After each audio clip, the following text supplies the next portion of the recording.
Binabati ko nga pala yung mga nanonood kong kapitbahay sa Mandaluyong, yung kapatid ko po si Charlotte, si Errol, tapos yung mga kaklase ko po sa Iris, tapos yung manager ko si Ma'am Maria, at saka yung mga kaibigan ko po sa Destiny.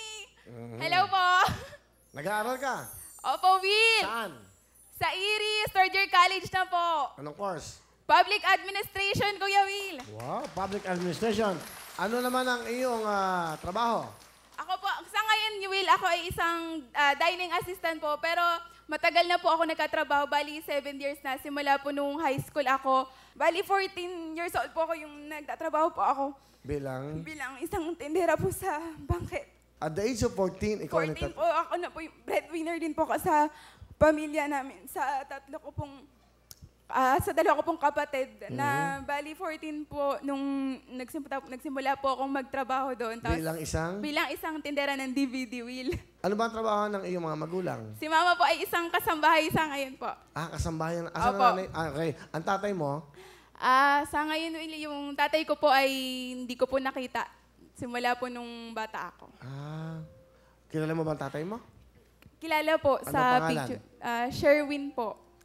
Sherwin Golipardo. Ba, medyo kumustahin mo. Yan, tatay mo. Kung nasaan ka man ngayon, wala naman po akong sama ng loob sa inyo. Ayun, nandito na po ako sa Wawawi. 1 taon na lang, gagraduate na ako. Yun, pinatawad ko naman po kayo kung ano yung kalimutan na natin. Mag-iingat kayo and then, kung may pamilya man kayo, yun, mahalin lang natin and maging masaya kasi lahat naman ng bagay may plano si Lord. Kasi yun, hindi naman ako magiging ako kung ano man ako ngayon, kung wala yung mga pinagdaanan ko. Yun, maraming salamat dahil ikaw yung tatay ko. Siya, sino kasama mo? Pinapakilala ko nga pala ang aking pinakamaganda at sexy kong mama, si Mama Claire. Hi, magandang hapon, Will. Maganda ka ba, Mama Claire? 3 anak nyo? Opo, Will. Siya ang panganay ba? Yes, Will. Okay, ano gusto niyo sabihin kay siya? Anak, napakabuti mong anak para sa 2 mong kapatid. Pagpatuloy mo lang kung ano ka ngayon. Alam naman ni Lord kasi Will, ano lang siya, napakabait na bata. Pagkagaling sa school, trabaho, simbahan lang po siya. Never po siyang tumanggap ng kahit ano, Will. Napakabait na bata. Tinutulungan niya po ako ng kaagapay ko po sa pamilya namin, financial po, Will. Wala po akong masasabi sa kanya, Will. Love you.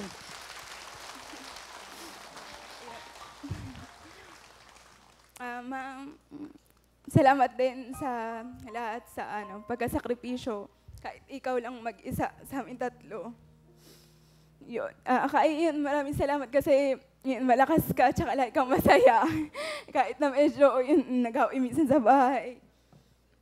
Yun, parang lagi ka na nagjo-joke para maging masaya. Ayun. Sorry po. Sige lang. Yun, maraming salamat, Maen. Sobrang proud ako sa'yo. Ayun, mahal po kita. Mukhang mabait yung anak nyo, no? Ibig mo sabihin, eskwelahan, trabaho, bahay lang. Opo, simbahan. Simbahan? Opo, yun lang po yung lagi niyang pinupuntahan pagkagaling sa eskwelahan, sa church, tapos sa bahay lang po. Tinutulungan niyo po ako. Siya, ikaw ba may boyfriend? Wala pa po, Will. Hindi ka pa nagka-boyfriend? Hindi pa po, Will. Ito mo, Aisel, hindi pa nagkaka-boyfriend. Ito hindi pa nagkaka-boyfriend. Bakit hindi ka pa nagpa-boyfriend?